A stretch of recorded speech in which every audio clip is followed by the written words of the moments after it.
Bonjour mon frère, bonjour ma soeur. Ce matin, j'espère que le réveil a été. Mais si tu es réveillé, c'est une grâce. C'est pourquoi le Seigneur te met à cœur de me suivre ce matin.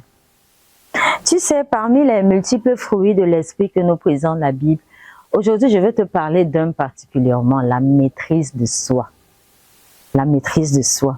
La maîtrise de soi, c'est pouvoir contrôler ses réactions. Ne pas réagir à chaque fois de façon waouh, que pour peu qu'on vous titille un peu comme ça, vous réagissez. Non.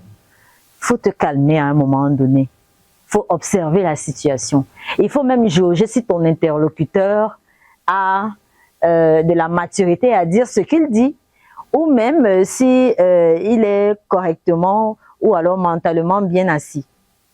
Parce qu'à un moment donné, la maîtrise de soi nous permet de faire des choix, mais le choix de rester calme face à une situation, le choix d'observer, le choix d'écouter, le choix de laisser parler l'autre, le choix de laisser entendre ce qui vient, le choix même, ma foi, de montrer la même attitude en cas de victoire qu'en cas de défaite. Mon frère, ma soeur, cultive la maîtrise de soi. Parce que si tu as un tempérament très chaud, si tu as un tempérament à vite réagir, prompt à réagir, de façon impulsive, on pourra facilement t'avoir. Mais si tu as un tempérament qu'on ne connaît pas, laisse-toi découvrir de manière à ce qu'on se dise que waouh, ce frère, on le connaît, très réactif, mais pour peu qu'il ne réagisse pas, ça suscite même la peur du côté de l'adversaire et même du côté de celui qui t'accule ou alors qui cherche à te faire sortir de tes gonds. Mon frère, ma soeur, utilise la maîtrise de soi. Cultive la maîtrise de soi. C'est un fruit de l'esprit comme la paix, comme la bénignité, comme la foi.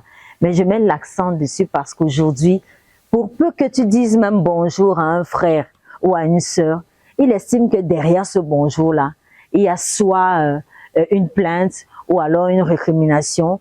Non, garde ton calme en tout temps, en tout lieu, comme si de rien n'était, et puis souris. Parce que quand tu souris, c'est une expression que tu renvoies de l'état de ton intérieur, de l'état de ton âme, de ton cœur. Quand tu souris, tu gardes la maîtrise de soi. Tu fais plus peur que celui qui profère des menaces. Tu fais plus peur que celui qui, tout le temps, montre que sans lui, rien ne peut se faire ou alors qui est doté d'une certaine force physique. Quand tu gardes ta maîtrise de soi, on te considère plus que quand tu parles trop. Il ne faut pas trop parler. Il faut garder la maîtrise de soi. Il faut la cultiver. Il faut la cultiver, mon frère, ma soeur. Donne-toi une discipline de vie. Lève-toi tôt le matin, fais ce que tu as à faire, énonce une liste de choses que tu as à faire. Fais-les sans renvoyer quoi que ce soit. Vraiment, mon frère, ma soeur, quand tu te donnes cette discipline de vie et tu y associes la maîtrise de soi, tu es parfait, tu es juste et tu vis par la foi. Parce que plus tard, on te demandera comment tu fais. On te demandera quel est ton secret. Tu dis tout simplement parce que le Seigneur qui est en moi, parce qu'il est plus grand que ce qui est dans le monde, j'ai choisi de l'écouter. Et parce que je choisis de l'écouter, je garde la maîtrise en moi.